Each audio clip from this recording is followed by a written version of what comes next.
What is going on, Clippers fans or Mavs fans experiencing some schadenfreude when they watch this, or anyone wondering what the heck the Clippers are going to do in the offseason with their contracts? Welcome. I am Chuck Mockler, 1/3 of the hosting triumvirate of Clips and Dip. My other co-hosts, Adam Oslin and Will Updike, were unavoidably detained for this one. You can find us over on YouTube at Clippers podcast. You can find us on Twitter at Clippers Pod. Come hang out. You can find me on Twitter at Chuck Mockler. I talk a lot about the Clippers, and it hasn't been very fun lately. For those of you who missed it, the Clippers flamed out in spectacular fashion of the NBA playoffs. Yet again, not a healthy squad, and there are some question marks, some pretty big question marks heading into this offseason, which we are finding ourselves in. I don't know. The only thing keeping me by right now are these Kendrick releases. That's made the pain of the season ending a lot easier to deal with. For those of you unfamiliar with the Clippers contract scenarios, there's two pretty big questions. What do we sign Paul George for? What on earth do we sign James Harden for? And is there any way to add what Lawrence Frank called a young wing, or someone who can be not very old and not unathletic, which is what the issue with the Clippers is right now. If you've been watching this latest round of the playoffs, I am a Clippers fan. Watching these teams play, it's very clear the Clippers, without Kawhi Leonard, obviously, would not really have a chance going very far, I don't think. And with Kawhi Leonard, it would be a lot harder than I think people initially thought. So the Clippers contracts are not in a good place, given what this team looked like down the stretch. With the new apron rules, which we're going to get into a little more in depth in a bit, they have no mid-level exception. After July 1st, the Clippers can't combine contracts to trade for players with bigger contracts. If they were to do a trade for a guy like Kyle Kuzma or Collins, who has been on the Clippers fan trade radar for what feels like decades now, they would be way over that second apron. And we're going to get into all the second apron stuff and why that's really bad, because it has to do with Harden's contract. And it also has to do with Paul George's contract, which I want to kind of get into now. Paul George is asking for a max contract, seemingly from the Clippers. That has not been offered to him. If it was, it probably would have been signed by now. But having Paul George take up the most cap room on your team is a difficult thing to go through. I don't know how many of you watched the Podcast P episode where he recounted the Clippers' failure in the playoffs, but it's very frustrating. And I'm not convinced that PG knows kind of what he wants, and that makes it difficult to have him be the highest paid player on your team, which he is right now for the Clippers and would be again if they were to give him a max, which would be 4 for $212 million. Yuck. I want no part of a max contract for Paul George. What I mean by I don't think he knows what he wants is he was mad at Doc Rivers for having him play like Ray Allen, just stand in the corner. Then Ty Lue came in and had him handle the ball more. It was a disaster. There's over dribbling. There was really bad turnovers. And then he begged the front office to bring in point guards that he wanted, which we went through John Wall, we went through Rajon Rondo, Russell Westbrook came in, and everyone seems to love him despite the incredibly poor playoff performance from Russ. So that's kind of what I mean. Like, he doesn't seem to know like what his best role seems to be or what he even really wants to be for the Clippers. He said things like he doesn't have anything to prove. He doesn't feel pressure. He's done so much already in his career. He's kind of enjoying this. The glue guy quote is one that really frustrated Clippers fans. And I'm not saying he doesn't care or anything, but there's just some quotes where it feels like it kind of rings hollow with Clippers fans. And again, in the context of being the highest paid player on your team, this is a nightmare. In his last episode, he talked about how he watched a ton of Kobe's stuff, mentality for him. It's just the mentality. He watches the mentality of what Kobe would do in situations and then watch his footwork and attack angles. I don't know. He may have done that, sure, but he took 13 field goal attempts in game 5 and 18 field goal attempts in game 6. So I don't think Kobe has ever taken less than 20 field goal attempts fully healthy in an elimination game. So there's just these things where they just don't add up. When he says things, none of them add up. We had the driver's quote thing. Like I don't think he knows what he wants. And he has all the ability in the world. There's a reason why all these young guys coming up or reference Paul George as their GOAT. Very tall. He can handle the ball well for his size. He can shoot. Theoretically should be able to get inside and bully people, but it's just not there anymore. The age is a factor, and then the mentality that he is trying to figure out how to play with is also a factor.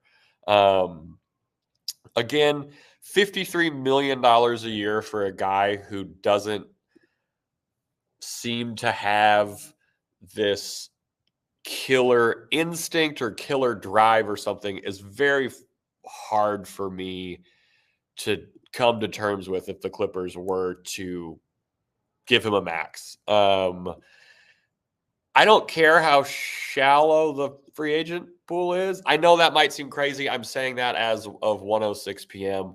on May 10th, but would you feel good giving Paul George 4 years, $212 million after what we've seen and heard over the past 4 or 5 seasons? It just doesn't sit well with me. And I don't really know what the Clippers are supposed to do, right? They can't use that 4 for 212 and sign up for someone else. They can't take that $53 million that they were going to have and just use that on a different $53 million a year guy or 27, 23, whatever. It's just weird. I think the only way for the max to make sense, there isn't one. There isn't a way for a max contract for Paul George to make sense in my head, because there's also the James Harden question, which is, what is his contract going to look like? I loved the offense when Harden was initiating the offense early and touching the ball or touching the paint with the ball in his hand. I loved that part of James Harden's game. But when things are going poorly, then you see the flaws, right? Then you see the over dribbling. You see just some slower pace, which is another thing Paul George mentioned. And Ty Lue, the entire second half of the year was, we need to get into our offense quicker. When that happens, James Harden's great. When it's not happening, you are fully allowed to blame him because he is orchestrating the offense here. Harden has said he wants to end his career as a Clipper. He has said that about most major cities in the United States that he's played for. And that has yet to happen. He's an unrestricted free agent, which makes things so difficult for the Clippers. And he wants a long-term deal. Another contract that plays into this is PJ Tucker surely opting into his, I think, $11.5 million deal.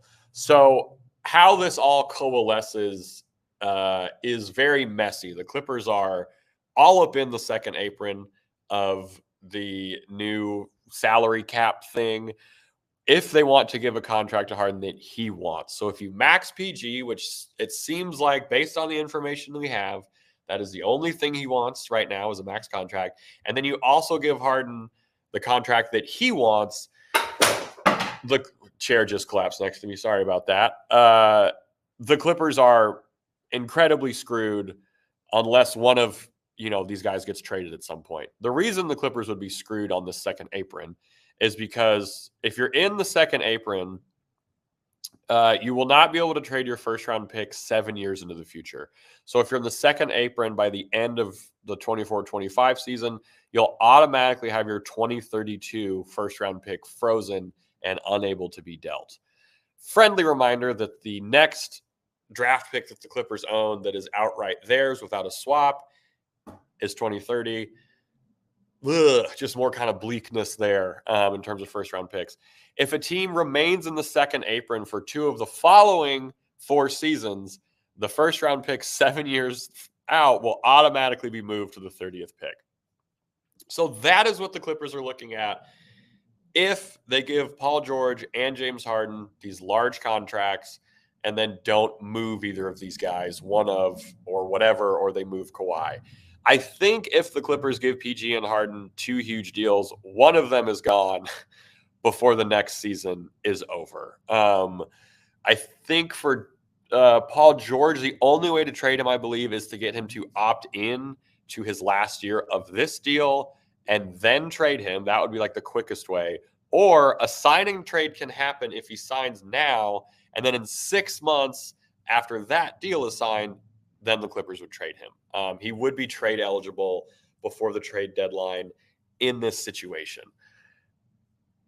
It's messy. I don't know what the answer is. From what we've heard over the last week or so, Lawrence Frank, the GM, doesn't appear that a max is on the table, despite Paul George having this leverage. I think a lot of the leverage is gone because of the things he says and his actions on the court, or lack of actions on the court. So I think if I had to guess, would be the Clippers, if all the reports saying is they want to run back this 3.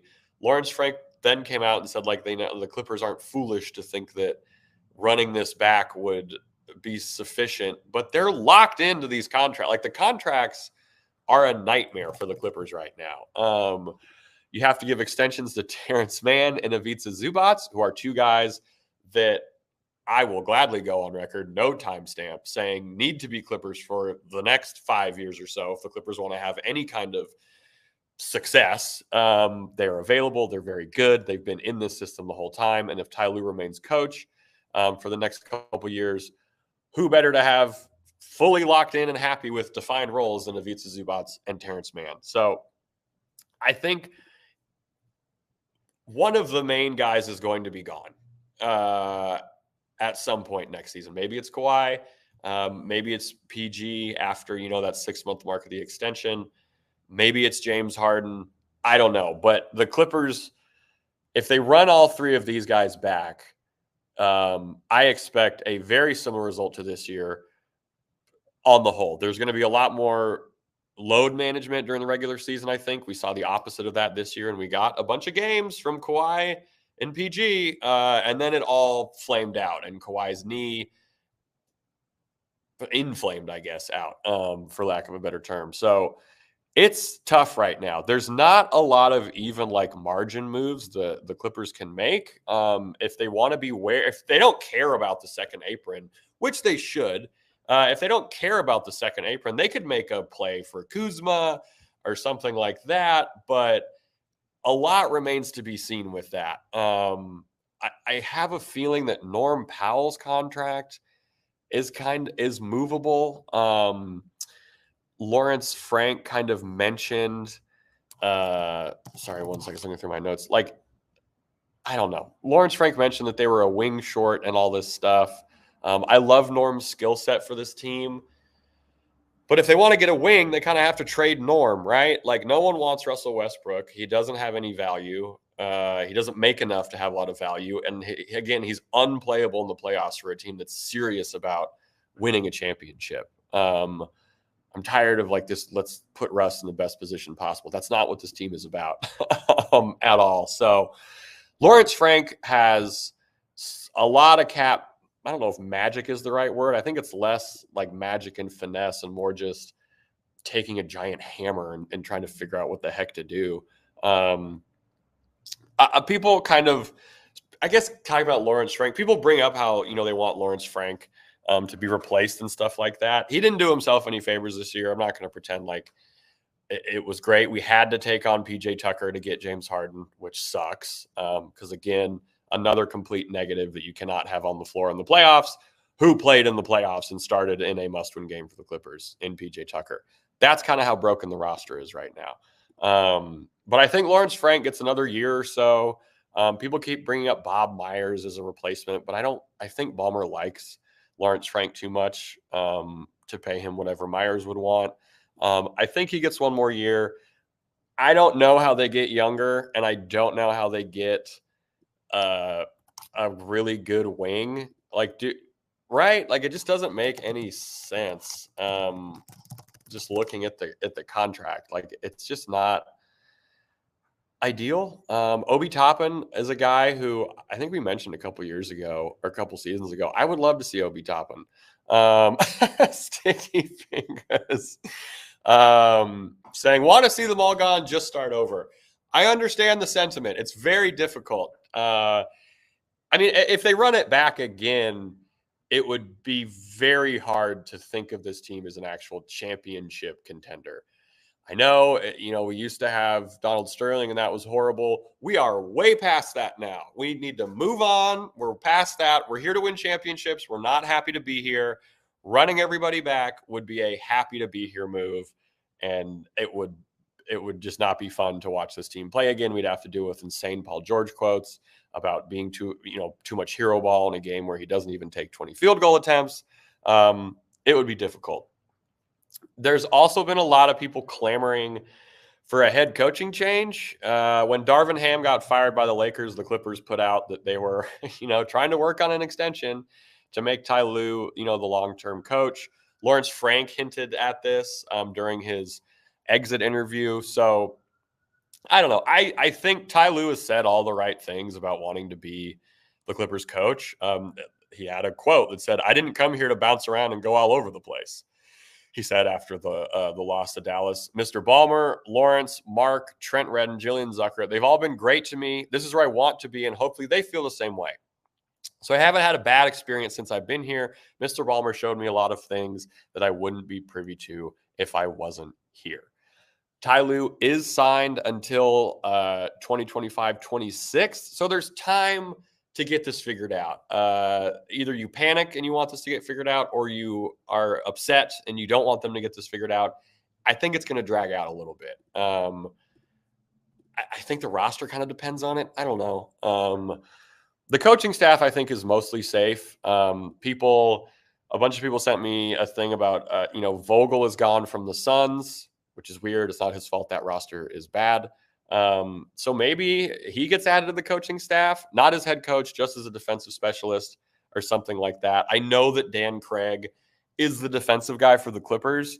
But if you're the front office and you look at the Clippers defensive rating last year, which had 60 plus games of Kawhi and PG, Zoo did miss 12 games, but they had 115.4 defensive rating, which was below average in the NBA, which is not good. Also, fun fact, it is weirdly the worst Clippers defensive rating of all time. Part of that is offense is getting, better and whatnot. But I was just like, shit, really the worst ever? And we had the most games of Paul George and Kawhi and what felt like in forever. So maybe Vogel gets added, but I don't see large fundamental changes happening going into a new arena with a new coach and a new GM and all this stuff. So it's kind of bleak. I think I entitled this Clippers offseason outlook kind of bleak because that's kind of how it feels. It's a very weird spot for the Clippers to be in. There's already some odd trade ideas being thrown around. Bleacher Report reported on a Paul George trade that was the Lakers would receive Paul George and PJ Tucker, and the Clippers would get Austin Reeves, Rui Hachimura, D'Angelo Russell, Jared Vanderbilt, and then a 2024 or 2025 first-round pick. I guess.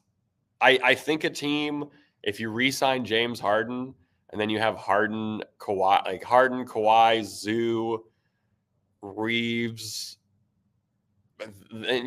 that's not a terrible team. It's a team. You probably have to move D'Angelo Russell at some point because I cannot see that really working with James Harden. But this is where we're at. We're in a really weird spot. The Clippers need depth. And the roster just wasn't good enough this year. You saw in the playoffs, for whatever reason, Daniel Tice didn't get any run. Mason Plumlee was good for 12 minutes of one game and then was horrible. PJ Tucker, bad at basketball. Russ didn't bring it in the playoffs. Paul George didn't even bring it in the playoffs. So Terrence and Zoo were the only real bright spots to end this season that the Clippers had. So I don't know. I want there to be large change, but again, this new cap with the second apron really hamstrings the Clippers with what they're going to be able to do. I wish I had easier answers. So much hangs on the balance of these Paul George negotiations. Him wanting a max, I think, is patently absurd from the Clippers' perspective. I understand wanting as much money as you can get. Hey, go for it. That's why he's doing a podcast that no one needs. But you can't commit that much cap space to Paul George at 35. How old is this man? 34-year-old Paul George getting a 4-year deal for $212 million kind of makes my stomach turn a little bit, just in terms of like, we are so screwed. That is not a tradable contract. It's a depreciating asset already. The trade value for either Kawhi or Paul George is very low, because the Clippers have proven that if you have these guys, injuries are a major concern. They've derailed 4 postseasons. And again, 1 year older, they just played the most basketball they're probably going to play in one season, this last season. So it's only going to get worse. Still very good for Kawhi for the most part. Still good plus for Paul George, but these are not tradable guys at this point. I would like if the Clippers made that Lakers trade. To get in that pick would be nice, because then they would actually have a pick before 2030, which feels like a fake year. So yeah, Lawrence Frank has a lot to do. I do think Lawrence Frank could go a long way to like saving his job or whatever, by figuring out how to get younger and get another wing. We have a good young point guard on the team who was on the all rookie team in Bones Highland, but he for whatever reason didn't look too engaged when he was getting real minutes. I'm sure the influence of PJ Tucker didn't help that, because he talked to the press any chance he could get about how he should get more playing time, to the point he was fined. So I don't know. I really, this is an uncertain offseason for the Clippers. We're going to have to wait till any kind of other reports come out. But Chad Warren saying we need to blow it up and reset already. It's weird to blow it up. That's the issue. If the Clippers had draft picks, I would say launch this thing into space. Let's see what happens. There's no draft picks. They can't even bottom out, right? Like, they can't bottom out and use any of the good things that come from bottoming out, because there's no draft picks to be had. It's just a swap with OKC. So yeah, I would love it if they were able to blow it up, but they literally can't. Hats off to Kawhi for signing for less than the max. I have a weird suspicion that he probably retires before the end of that contract, especially if the knees get worse. I'm not saying I've heard anything at all, but if he cannot play basketball, Kawhi seems like the kind of guy who would be like, I'm kind of done. I wouldn't blame him. He's had a rough injury luck. It's been brutal. So there's all these layers of weirdness with the Clippers right now. As far as that goes with the coaching staff, I don't think blowing that up does anything to help like the contract scenario, right? Can't clean house and then just bottom out and give a coach a year or something. So yeah, I don't know. If there's any Philly fans who end up watching this, I hope you like podcasts if you get Paul George. I don't think Philadelphia wants to give him a max. He's just not worth it. I know that the free agent pool is bad. I think the Clippers would be worse off without Paul George next year, especially with kind of what they would have to like cobble together. They can't replace his salary, which is very difficult. But then you got to shift a little bit, right? Maybe Norm doesn't get moved. Maybe Bones actually gets more time. Russ signs somewhere else for more money. But there is a part of me that is trapped thinking that the Clippers are just going to do the same thing again, which sucks. It's not going to be good if they end up just running it all back. They did more to promote Russell Westbrook's good guy of the year finalist campaign than Norm Powell being a sixth man of the year candidate, which was very real. So I have no idea what the Clippers want to do. I know they would like to win, but wanting to win and then bringing back everybody who is now older and getting paid more money seems like not the route to go. I would love to be wrong. Maybe, what did Lawrence Frank say? Just because it happened 4 years out of 5 doesn't mean it's going to happen again. Well, it feels like it might. Yeah, we just have to hope that things work out, which is kind of the MO of the Clippers during this 2-1-3 era, is hoping that things work out and guys are healthy and whatnot. So that's where we're at for the offseason outlook for the Clippers. I told y'all it was kind of bleak. And I think it's going to stay that way unless we get, hey, maybe that Lakers trade, maybe they decide to gut their entire depth for Paul George and PJ Tucker. I guess that would be good for us. We would get some movable pieces and things like that. But there's a long way to go. Lawrence Frank probably has his hardest offseason of his Clippers tenure, I think, right now.